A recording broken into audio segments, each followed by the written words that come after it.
He's Blake. I'm Ronnie. All the good names are taken podcast.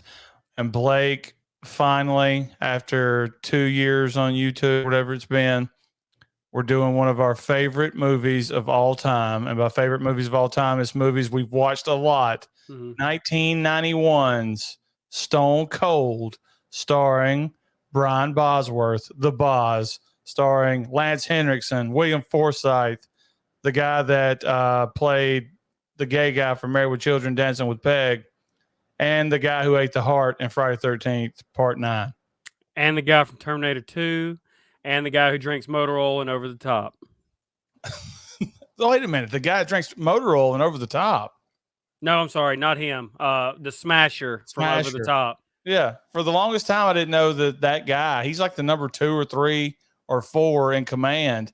He's the guy that you always know you're in trouble because one time in the movie, one of his lines is, come on, man, let's go party, when he grabs Gut. And then later on in the movie, he actually is talking to Stone for the first time, like making an attempt to be his buddy. Hey, man, what's going on? Let's go see Chains, man. Yeah, you know something is up. So yeah, his name is like Mudbud or something. No, Mudbug is the ugly guy from Terminator 2 that gets his keys taken away. We're going to good, bad, and ugly this, Blake. But first, we need to talk a little bit about the movie. Did we cover this on the audio podcast, Ron? We did cover this on the audio podcast. We did like almost 2 hours on it on the audio podcast, if I remember right, back in our early days of trying to figure out how to review a movie. And we still haven't learned how, because most people now that have tuned in for the review have already tuned out because we're 3 minutes in. But I love this movie. I do. I love this movie. I don't understand why it wasn't a success.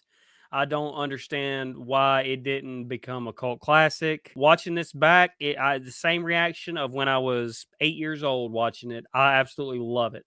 It's even better as an adult because I'm seeing adults, acting this trashy. I'm seeing it as an adult. How scummy these people are. I remember recording this movie off of TBS at our grandparents' house way back when I was 11, 12 years old, whenever it finally came to TBS. I was probably closer to 13 or 14. I remembered everything about this movie, but when you go back and you watch the actual theatrical cut and you see all the nudity that you missed, sort of like the first time you watch Roadhouse in a while after you've just seen the TV edit, you're like kind of shocked at how nasty some of this is. But doing some research, Blake, I found out a lot of things about this movie, and I think we lucked out. One, Brian Bosworth says that the director had to give up the ghost like 4 weeks into filming because of personal issues. You can take personal issues however you want. It could be drugs, anxiety, diarrhea. I don't know. But the guy that took over is a saint, because he's the one responsible for the movie that we got. The original movie, like Brian Bosworth's talking about how he almost walked off the set because they did away with the character of his wife and his kids and the drama and the acting that he got to do. That would have been horrible. What we got was perfect Brian Bosworth and should have made him a star. And I'm pretty sure it got him onto like 15 to 20 more direct-to-video movies back in the rental days. It is great. It is action from start to finish. The characters are great. Yeah, the characters are great. The story's great. It's set in Mississippi, so we get to see this every day. Is the brotherhood for me and Blake in Mississippi? Just listening and reading some of the things that went on. Like Lance Henriksen wrote all his dialogue for this movie, Blake, because the character of Chains Cooper, who is the guy that's over the Brotherhood biker gang, only spoke in Bible verses throughout the movie. And that would have been a terrible choice for this great character. If Lance Henriksen is responsible, and he's not just full of crap, for writing the dialogue of this character, this bad guy character is so likable to be such a psycho. Yeah.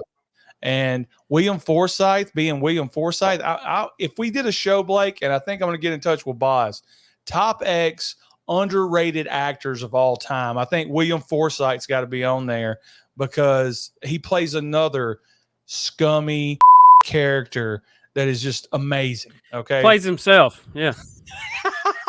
Ronnie, I was coming on here to tell the story of you loading up on a Friday to go spend the weekend with our grandparents and come home with 3 or 4 VHS blank VHS tapes full of movies that you recorded off of TV, and you mentioned that you got the TV version of this, but I specifically remember all the scenes being in there. Ron, are you sure you didn't record this off like a HBO or something? Could have been. Could have been. It's 100 years ago. I wouldn't know. Oh.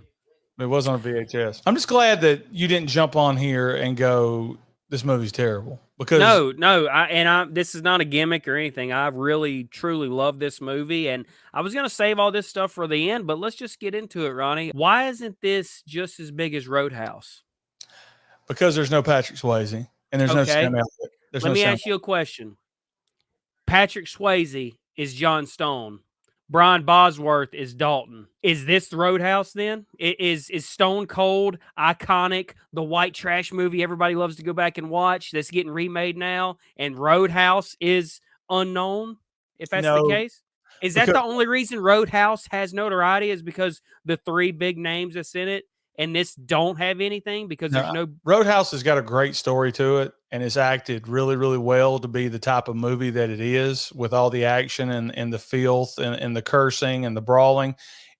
But there's an argument that this movie has all that too, Ronnie, except for the leading role. I don't think so, Blake. I think what you have is, I think why you were blinded is because the movie is such a guy's movie. It's action, action, action, action, action. And there's not really any drama in there to bog it down. The couple of scenes with John and whoever the skank is, I can't remember her name, Nancy. But yeah, Nancy, that's the closest to any kind of drama you get in there. The rest of it is just dudes being dudes. And I think it's something about that for guys that are watching movies. It's like, hey, here's what we want. Here's what we know what you want, and we're going to give it to you. Big dude, biker gang, good guy, bad guys, beating up each other, shooting. And it's all over the place. But no, I don't think Roadhouse. I think Roadhouse has been lumped in with the generic action movie, when Roadhouse, it has a really good story. The whole background story of Dalton, and you could do like a freaking psych breakdown on Dalton to show that he's actually psychotic in the movie if you wanted to, because every rule he has in that movie he breaks. I don't think Brian Bosworth can't act, but they did enough. It's like the wrestling terminology. They did enough to cover up his faults in this movie that he looked good. I mean, he never had to string along more than, 3 or 4 sentences at a time, which was great. They gave him some good one-liners. They introduced him the best that a guy could possibly be introduced in a film debut, and we'll get into that in a second. But no, Roadhouse is like leaps and bounds above this movie. But this movie's really good. But I agree, it should have gotten cult status. There's no way this didn't burn it up at the video store rentals and things like that, because this is just a really good movie, man. This is a really good movie. But you don't think if Swayze took this role and Bosworth took the Roadhouse role, you don't think that this is an iconic movie? I don't, because there's not enough substance behind Stone Cold. It's just action scene after action scene. There's like no heart to it, if that makes sense. Okay, forget all those scenarios I just brought up. 1991, if Hulk Hogan takes this role, think about, you mentioned everything. Limited lines, not much of a stretch for any kind of emotional scenes. If Hulk Hogan takes this role, is it a better movie? Because I'm screaming yes. It's a better movie. Like, you're the one that argued with me. I told you if you drop Hulk Hogan into the Terminator, Hulk Hogan becomes Arnold Schwarzenegger. Right. And you argued, telling me I was an idiot, and I probably am for saying that. I mean, Hulk Hogan just needed the right situation to be dropped into. This would have been the perfect movie. This would have been Obama texted me. This would have been the perfect movie for Hulk Hogan. And like I said, Bosworth did a great job. But just looking at him, I feel like I'm a lot like Jim Ross. You should have padded the upper body area a little bit more. The traps are there. You're a big hoss of a man.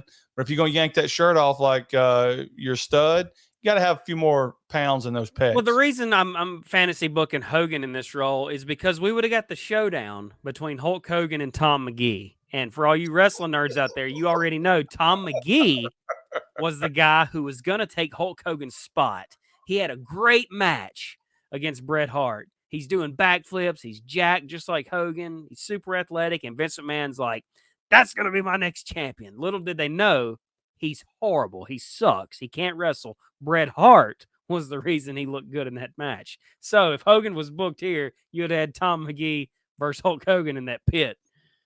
If anybody doesn't know who Tom McGee is or the wrestling story here, there's a scene in Stone Cold where Brian Bosworth shows up, and there's this guy that's just randomly beating people up in a circle. And I don't know how long he's been there. He could have been there since the morning time. We don't know. Days. And John Stone drops into the ring and they fight. And it's a pretty good action scene. So before we get into the good, bad, and ugly, the plot is really simple.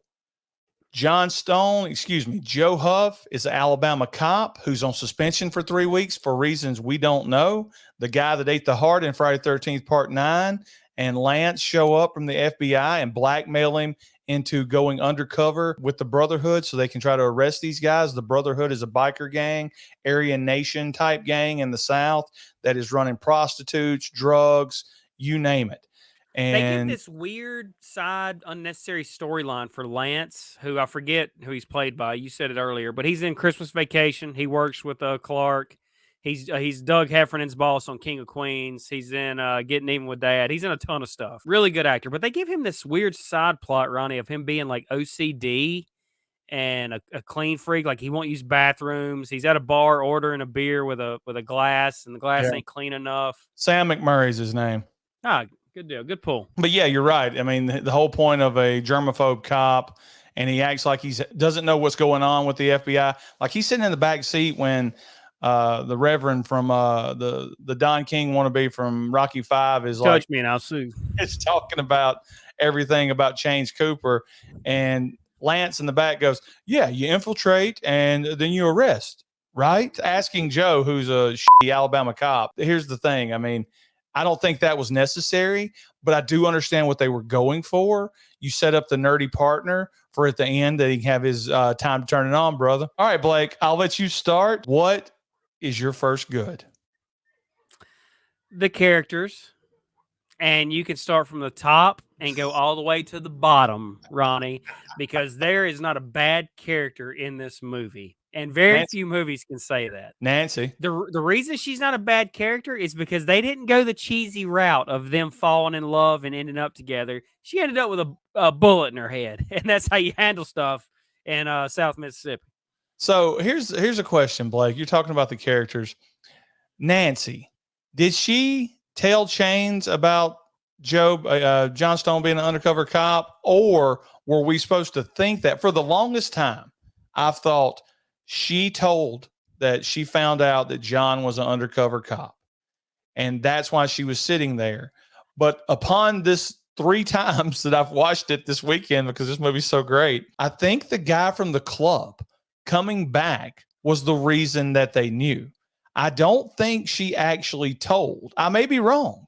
And I think they shot her in the head just to break his heart because they knew they were screwing. I don't think she actually turned her back on him. But I've went my whole life since the age of 13 thinking that she had told Chains, "Hey, John's an undercover cop." Yeah, I mean, you brought it up. They do the classic storyline of undercover cop, infiltrates gang leader becomes obsessed with the young rookie or whatever. They did it in Point Break. They did it in Fast and Furious. Pretty much any movie where a cop goes undercover, this is the storyline. But this doesn't have a happy ending, and that's what I love about it. Like John Stone, Brian Bosworth doesn't save anybody. Yeah, I know we'll get there, but literally, does he do his job? No, he doesn't do his job. And I think that's why I love this movie. So my first good is I just put everything. Ronnie, I know we agree on like the characters, and then you can talk about the dialogue. There's an F word in every sentence of this movie, whether it's spoken by the main character or in the background. Like when Gut talks, you can hear somebody say, "Shut the F up, Gut." I mean, it's so good, dude. And it's good when you're watching it by yourself, but when you got your wife and daughter around, there's no way to watch this movie. There's no way to watch it at all. But I mean, I was able to get by myself late at night and watch this, and my wife just shook her head like, "What are you watching? This is terrible." Everything about this movie is great. The action, the acting, I love how both the good guys and the bad guys in this movie get an opening. Like, this movie starts off and there's three scumbags robbing a grocery store, like the most intense robbery ever of a Winn-Dixie or a Jitney Jungle or whatever they're robbing. They're shooting stuff up. They're screaming, "I love it."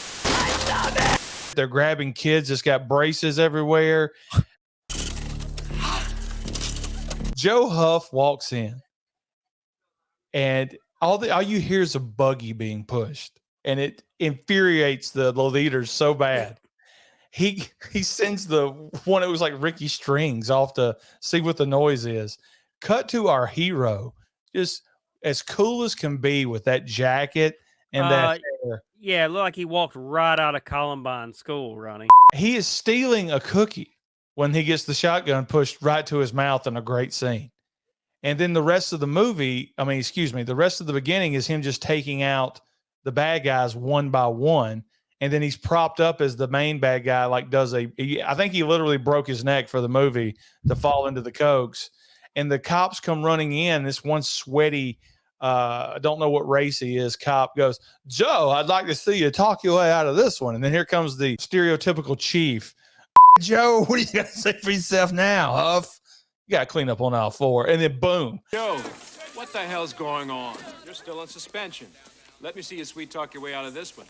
Huff! You gotta say for yourself this time. You gotta clean up on aisle 4. We're right into the bad guys opening as the credits are rolling, and you get to see all these scumbags. You get to see Lance Henriksen, who, Blake, I'm going to ask you right now before I forget, is this the coolest that Lance Henriksen has ever looked in a movie? Yes. I would agree. All 105 pounds of him. You got Lance Henriksen, you got William Forsythe, you got just tons of scummy bikers. You see their compounds, and for out of nowhere, you got this bald-headed guy that just double barrel shoots this preacher out of a window.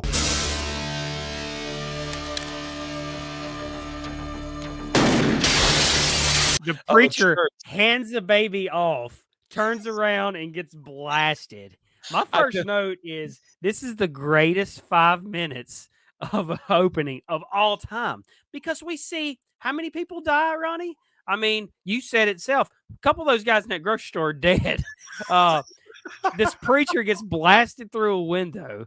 The judge, by the way, that courtroom scene, phenomenal that they allowed the bikers in there. Yes. This is bullshit. You're effing dead. He sentences to 45 years in jail, which ain't enough. No, he shot a preacher out a window. But this bald-headed guy named Trouble, who doesn't have any lines in the movie, and you really don't know his ranking in the gang either. Here comes Trouble. Well, he's got to be pretty up there. They're not going to all this trouble for good. That's true. He gets 45 years. And then the cut scene to the judge about to go fishing, Ice somehow in the backyard, shirtless, lighting up a cigarette. Boat explodes. The judge is dead. So that's another death right away. It's such a good opening, but it tells you what we're getting into. Here's your good guy. Here's your group of bad guys. We're finna put them together. Yeah, and they are both sides are legit, and they don't care. Too legit to quit. So my first question, my 15th question: what did this preacher do to get shot out of a window? Because it looked like he was just like christening a baby or something, whatever they call it, and he gets blasted out a window. So, probably cut him off in traffic. Well, that's a preacher. He probably molested him. Or was marrying. Probably what it was. It is. What's your next good, Blake? The opening is amazing. I dare anybody in the comments to tell us a better opening. You're going to say Cobra, because I think Cobra starts in the beginning in a grocery store and is a lot bloodier. But no, it's Stone Cold. My next good is the action. Can I go with the action? It feels like it's nonstop action to me. Because it is. Yeah, you mentioned the opening grocery store, which is just unbelievable. But specifically, there is a chase scene. Joe, being the brilliant cop he is standing out in broad daylight, talking about how he's an undercover cop. William Forsythe is nearby, hears him, hears that his real name is Joe, and says, "Hey, Joe!" And he starts firing on him. "Hey, Joe! I'll see you back at the compound." we get a pretty cool motorcycle chase with F-bombs being exchanged back and forth. Just brilliant. Absolutely brilliant. And it leads to what I think is the best death in the movie. Ice having a head-on collision with a car and just exploding. But somehow his body's on the ground and he gets one last F-bomb in. Effing pig. Best part about that chase scene is Ice rolls up on some Hispanic man and like just slashes his arm with a knife out of nowhere. I got that in my notes. So they're going through a tunnel, and Brian Bosworth is up against the wall of a tunnel on one side of the car. William Forsythe's on the other side. So what's he do? He pulls out a knife and cuts the driver's arm. A third black guy in the movie, by the way. Cuts his I'm not arm. sure. He thought be offended. I think he's Puerto Rican. Puerto Rican, Haitian, and he swerved. He swerved into Brian Bosworth. It was just, it's such a cool. God, it's a good movie. The Brotherhood they look like they're having so much fun at these compounds at the beginning of it. Like there's all kind of like competitions going on. Yeah, they're having bike races, Ronnie. They're dragging people by a rope behind bikes. They're shooting cans of beer off their shoulder, and William Forsythe showing you how crazy he puts it on top of his head, and Mudfish, the ugliest person in the movie, possibly shoots it off his head, and then he puts it on his shoulder, and Ice pulls out a machine gun and starts shooting, and like Mudfish has the worst response time ever. How's he not dead? The car behind him explodes. There's so much good stuff happening at these rallies, you know, aside from the murders and the drugs and all the horrible stuff. The whole being drugged behind the bike, is that a contest to see who hang on the longest? I'm guessing. And then you got the wrestling matches. Yep. You got the women showering for no reason. With kids walking by. With kids walking around. It's just such a good time. And then, you know, Joe walks up and Chains is in his van. I'm not going to tell you again, man. Get out of my van. My last good, because we've pretty much hit everything, is Chains Cooper. I think Lance Henriksen does an amazing job of you believing he's a badass, even though he looks 75 years old and weighs 103 pounds. He comes off like a massive Southern biker cult leader. He comes off as lovable at times and psychotic the rest of the time. Like you can see there's a method to his madness, and you can almost see with the way he talks not when he's in a rage fit, but the way he talks normally, how people can get behind, and he's able to persuade all these people to follow him. And he's really good in the movie. All it took was him cutting his hair short and shaving his face, and the FBI didn't even know what he looked like as he walked into the state capitol. My last good is going to be the one-liners. There's about 35 of them in this movie, but I narrowed it down to 6, Ronnie. So I'm just going to go in order. And I'm going to rank one thing. Okay, I'm going to forget it. At the end of the movie, when it's one-on-one, John Stone, Joe Huff, whatever the hell you want to call him, versus Chains Cooper, at no point does Chains Cooper get the heat. He gets his ass beat, as he should have, because he's physically no match for Brian Bosworth. And Brian Bosworth beats his ass all the way down those stairs until he's able to grab a gun. Really enjoyed the fact that they didn't try to insult our intelligence by saying that Lance Henriksen could even hurt Brian Bosworth. In fact, as soon as Brian Bosworth grabbed him at the end this morning, my wife started laughing because the guy makes like a face like that right there when he grabs him. And she goes, "That's about right. That's about what I figured was going to happen at the end of this movie." So it was great. That's why this movie's better than Roadhouse, because you don't have an old man getting the best of the young guy like they did, with Dalton. All right, go ahead with your one-liners. I need a new edit. There's a time to turn it on, Lance. I love it. I live my life like that. That's from the beginning. This time is for real. My father's last words: "Don't, son. That gun's loaded. Next time, mind your own effing business, honey." and then this last one's my favorite. It's during the fight with Tom McGee, with all the bikers are around.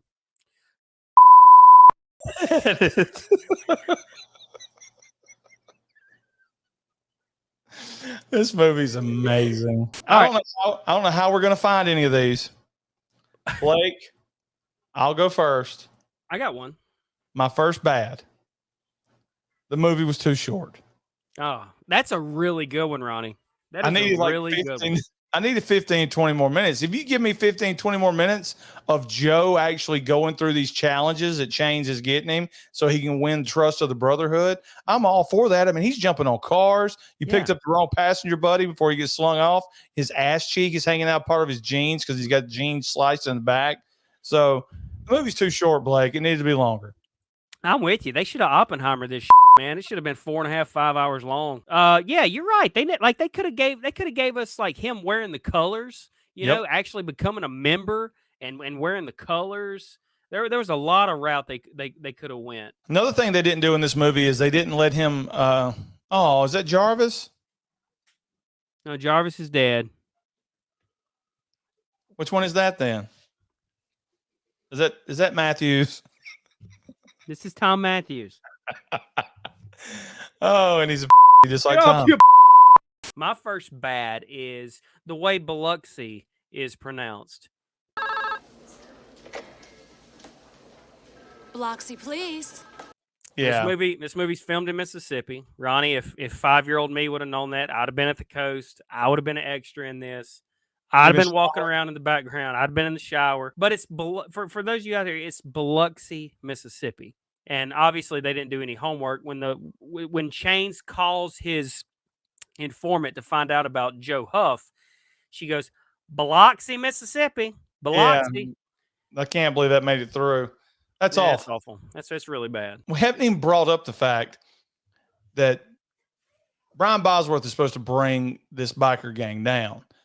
This biker gang is getting out of control, and they want to crack the whip. That's their D-Day scenario. They want to kill the guy that's running for governor of Mississippi because he says he's going to declare war on all these biker gangs. So they want that's what they're building towards at the end, is taking down the whip. My second bad, Joe Huff in his house. I mean, this is 80s-tastic in 1991. Maybe it's 1991-tastic. I don't know. But his whole outfit is ridiculous. Well, I guess you could say his whole outfit throughout the movie is ridiculous. Those big Terminator coats. But he's got the Gold's Gym with nothing over the shoulders like Blanche from Mama's Family. He's got the headband. He's got the jogging pants that are too tight. He's doing the thing where he's reading the paper, so we're supposed to take him as an intellectual, but at the same time, he's doing the 80s gimmick of mixing 1,000 different things that don't go together to make a protein shake. Then he pours it into a bowl and gives it to a Komodo dragon or whatever the hell that damn thing is that he's got in his house. It would have been too normal to give Joe Huff a dog. Instead, he's got a dragon because he's that cool. Joe in general at his house, I didn't need that scene. He could have been at the station first day back, and the FBI could have come in and took him out to talk to him and then told him, we're going to put you back on suspension if you don't do this for us or something like that. I didn't need to see Joe at his house, I guess is what I'm saying. I know what we're trying to do. We're trying to create a cool action star, hip, with this fashion's terrible. Ain't going to make it, but he does redeem himself like in the next scene because he's got a. Yeah, and it's weird that you bring up fashion because there's one particular scene that's my next bad. They go to this very nice restaurant to visit the and it's a really cool scene because they bring him a gift. It's a motorcycle helmet, and when they lift the thing up, there's a head inside of it, which is funny because you can tell there's someone under the table, coming through the helmet. But anyway, Joe walks in. This is a super nice restaurant. It looks to be everyone wearing a suit and tie. Joe walks in with a Stone Cold vest on. No pun intended. I'm talking about Stone Cold Steve Austin. Nothing underneath. Nipples out, everything. Just walking around this restaurant. Nobody says to him. That would not fly. You serve chili dogs here? He looked worse than Vaughn in Major League. Yeah. But, I mean, I'm not saying anything to these two guys when they walk in. You're not? If it's my restaurant, get the F out. You got to figure the edit on that restaurant. That's the reason they were there, and that's the reason they get kicked out. That's a good point. So I don't know for a fact. My next one, Blake, My next bad. Joe is terrible at being an undercover cop. We thought we hit on it earlier. Joe comes in on the first day, and well, actually, I guess we should talk about him at the strip club because there's a scene where he's got to rattle Ice's cage, is what he tells Lance. Oh, you like grown up version of Bam Bam. Bam Bam. You got a pretty face, Bam Bam. You want me to and then down, this is one of my best scenes. Down on the floor, one of the hookers are arguing with one of the truckers that they've sold bad drugs to. It's Nancy. And Nancy, and he goes, "What's going on here? We just want our drugs. We want our money back, and we'll be gone." He goes, "No, brother, you already gone." I got news for you, baby. You already gone. He gives him the hardest kick to the I've ever seen in a movie, ever. But that, him helping the Gut and Ice out gets him invited by Gut. Damn, man. Damn.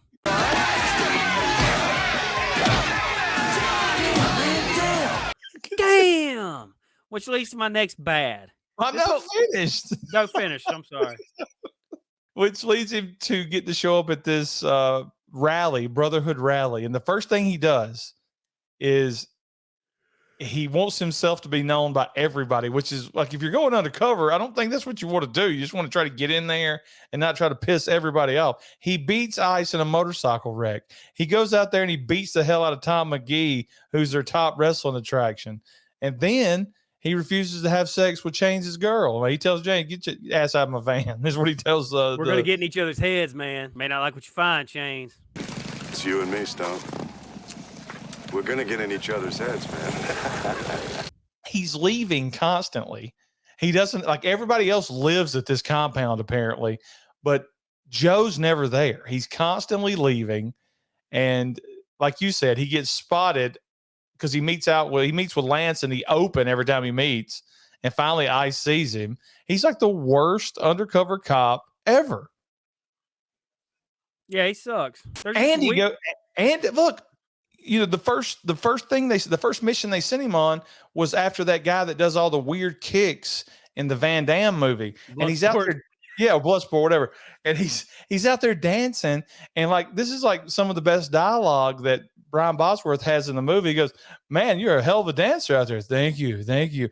He goes, "You could get one of them solid gold troops." "Hey man, don't F with me." And he goes, "No, you need to take a bow." And he rams his head down the table and totes him out of there. The mission was he had to cut this guy's ear off that had a tattoo in it and bring the ear and the earring back because this guy was selling drugs in the Brotherhood's area. But instead of like putting this guy in a jail cell until this whole operation is over, they put him on a damn plane and send him back to Nicaragua or wherever he's from. And he just comes back at the end of the movie and ruins everything. Yeah. So if they'd have just locked this guy up until the mission was over in a few weeks, he might not have ever gotten caught, is what I'm saying. And that's probably the best that Joe is dressed in the whole movie too, when he's in that dance bar. Yeah, that was like the best fashion that he had. I mean, first off, the hair is ridiculous. I know he had the Boz gimmick going from the NFL and all that, but the bleach white mullet and the brown hair on the sides, that's something else. It's so bad that it's awesome. It's awesome. I love it. I was going to bring up my last bad is this weird Gut side plot. There's this ginger, 110-pound ginger that gets tore up by a grenade. That's Tool, dude. Put some respect on his name. By the mafia. And he looks like effing Harvey Dent laying in a hospital bed. Oh, what's left? Oh, you see what's left. Chains is gonna make this redhead marry him. She's gonna take care of you. You're gonna get married. And by the way, I never noticed as a kid, they do get married and ride off on a motorcycle together. Yeah, John Stone, Joe Huff tells them congratulations. Yeah, congratulations. And they're riding off together. So they live. Like those two made it. But Gut, he's short for gutless, treated like the whole movie, tries to play a harmonica, gets embarrassed, told to shut the F up. Then at the end, for some reason, he was invited to storm the Capitol, like January 6th. And he sees that Bosworth has showed up, and he sacrifices himself, a true brave move, proves he's not gutless, gets himself killed by the guy who blows smoke in Terminator 2. and forgot to redeems say himself. Creed. But I just felt like it was pointless. The whole bit of it. I understand why he was needed to Yeah. get Joe there, but after that, like, get rid of him. You He don't need really him should have anymore. died because he gives the whole spiel. Because there's a point in the movie where the biker gang, the governor of Mississippi declares martial law to try to catch these bikers. So they have National guardsmen at certain checkpoints throughout the state. And the Brotherhood kidnapped 2 of the National Guardsmen and kill them in cold blood after they put them in crates. And that's when Gut goes, "Hey man, this ain't the club I joined. We ride together.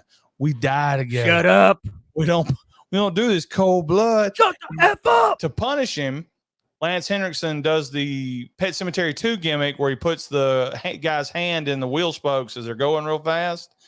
And I guess, chops his fingers off or a couple of his fingers off. What would have been better right there is if he just went ahead and killed Gut. If we'd have got a face to the wheel, and that would have been how Gut died. And that would have been the final descent of Chains Cooper's sanity. And from there on out, he's just a crazy person. I agree with you 100%. I don't think the Gut storyline, other than the very beginning of the strip club, was needed. But It was needed just to get him there. But like once he's there, Chains is obsessed with him after that. So you don't really need Gut to, hey, Stone, come on, Stone. I mean, we don't need that anymore. My This last is a perfect bad. movie. My last bad is what you hit on earlier. John Stone, which was his alias in the biker gang, Joe Huff, Brian Bosworth, whatever you want to call him, he didn't save anybody. He did nothing. He went undercover to try to stop this biker gang before they could kill the DA of Mississippi. The end of the movie sees the biker gang find out that John Stone is Joe Huff, take him up in a helicopter because they're going to drop him down and explode him. They killed Nancy. They killed the guy from Bloodsport that came back. But in a Russian roulette type thing, Stone is saved or spared. And they're going to use him as the diversion. They've got people infiltrated. It's like communists. They've got people infiltrated in all areas of Mississippi. They have somebody at the National Guard that gives whatever his name is a helicopter. I can't think of his name. What was his name? AWOL, a helicopter, because he went AWOL. A helicopter. They have somebody in the Mississippi Bureau of Investigation that help them find out about Joe Huff. They have this plan set in place. Chains is able to infiltrate the courtroom. Chains has a gun hidden in the courtroom. Chains takes the gun, kills the guy that John Stone pretended to kill, and then proceeds to kill every single human being in that courtroom. He kills the entire Mississippi Supreme Court, and then at the very end, he toys and kills the whip. He has killed everybody that he wants to kill. The mission is complete.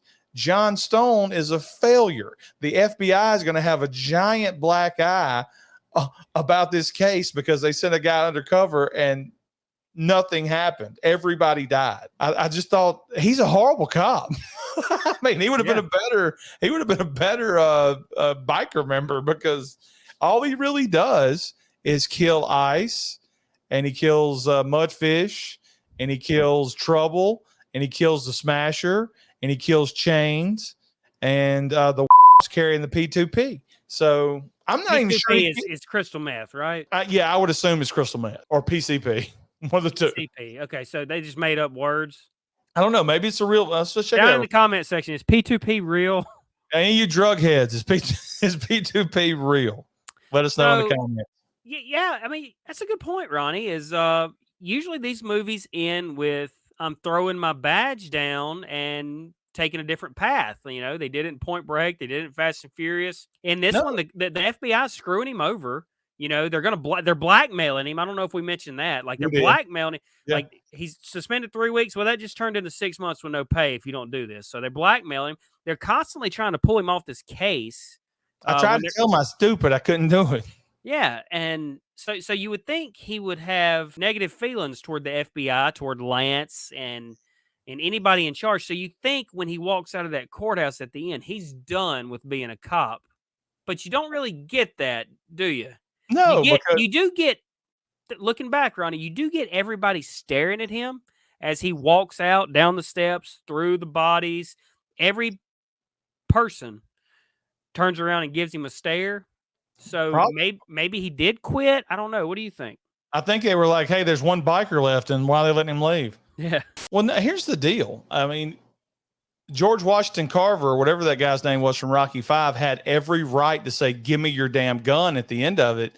Because, like I said, the mission was a failure, massive failure. And John Stone would have died if it hadn't been for Lance there at the end of it, because he gives his gun up. And then, these are the worst FBI agents. These are the worst cops, or either these are the best bikers in the history of biking. I can't tell, but the ending's great because he walks off while the credits are rolling. And like you said, he walks about 600 yards before they ran out of film. I mean, everybody died. John Stone can go back home. Joe Huff, can go back home, whatever we're going to call him. And whether he still got a job with the Mobile Police. Mobile Police, hell, I don't know. You got to think there's more people in this brotherhood that now know about him and are going to come after him. Well, they called it, even though it's in Mississippi, they call this the Baton Rouge chapter in the beginning. They said Chains and Ice are over the Baton Rouge chapter. So there's different chapters we can assume, right? And AWOL comes in and drops money and says it's from the Gulfport chapter. Yeah. So one thing I did like, Ronnie, this whole movie, Brian Bosworth is rocking the left ear pierced, which we all know right ear pierced means left ear, you're safe. Left ear, he ain't. Lance kills Chains at the end and says, sometimes you got to turn it on or some shit like that. They do the zoom in, his left ear's pierced. Mm-hmm. I love it. Let's dance! All right, Blake. Me and you have previously talked about this. This might be the first time in the history of a Good, Bad, and Ugly review. Everybody's eligible in this movie. Even the sexy Brian Bosworth, who's supposed to be sexy, it looks like somebody took a frying pan and beat his face in, if you look close enough. There's nothing sexy about him. Lance is the closest thing to being sexy in this movie, would you think? And Tom McGee? I think it's going to be Tom McGee because there's a scene where Lance just gets out of the shower and climbs down a rope and Ice comes to see him and he is... No, I'm sorry. You're talking Lance Henriksen. Lance Henriksen. Yeah. And he is nasty as shit. I put a and note that's him coming out of the shower. Yeah, I put a note. Why does he have a rope swing in his quarters? Why not? So you want my ugly? Yeah, give me your ugly. If you could throw up the clip of Bosworth and Tom McGee wrestling right now, everybody in the background is ugly and wins this award for me. Everybody that's surrounding that pit is ugly. My first thing was to put everyone in the movie wins. And then I said, okay, well, Blake may say that. So I dialed it down. I was like, it's a 3-way tie between Tool, Mudfish, and that fat guy that says effing wimp is sitting around the wimp. But if you say Mudfish, you have to say the guy from Over the Top because they look identical. No, it looks like the dude face caught on fire and he stabbed it out with a pitchfork. And there's another guy that looks just like Ice. Like with long black hair. It looks like a version of Ice, and he's like a more feminine because he jumps out and gets shot by the National Guard. He's driving that milk truck. Why are there so many damn vehicles going to this courthouse? It seems like they would have sealed it off. Dude. The Brotherhood walking through the halls of the hospital was great. Ice being burned for his funeral. Viking funeral. I love it. It's just... I did clean that up later because it's a body that's going to be like stuck to a burn up motorcycle. I mean, why waste a bike? I guess they got plenty of money. Hey, man, get off my horse. It's such a good movie. 10 out of 10. Yeah, 10 out of 10 for me, too, on this movie. Stone Cold is great, and Stone Cold was recommended by Jason Drawn, who provided us with some beautiful artwork that I'll have behind me as soon as I make enough money to get it framed.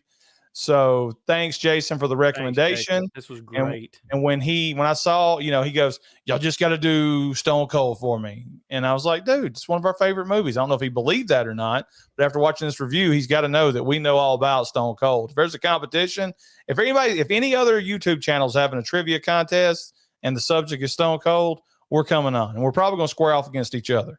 If it's a 64-man tournament, put me on one side of the bracket, put Blake on the other side of the bracket, and we'll meet in the finals like Bull Hurley and Trapper Jones or whatever the hell his name was. Lincoln Hawk, Mike Hawk.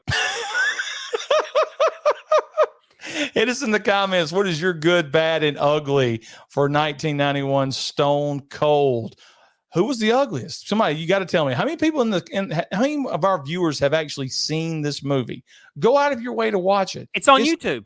It's free on YouTube. I don't even know how that happens. 1991 Stone Cold, it'll pop right up for you. It's on YouTube. And Ronnie, I think there's only one way to close this thing out. God forgives. ATG and AT doesn't.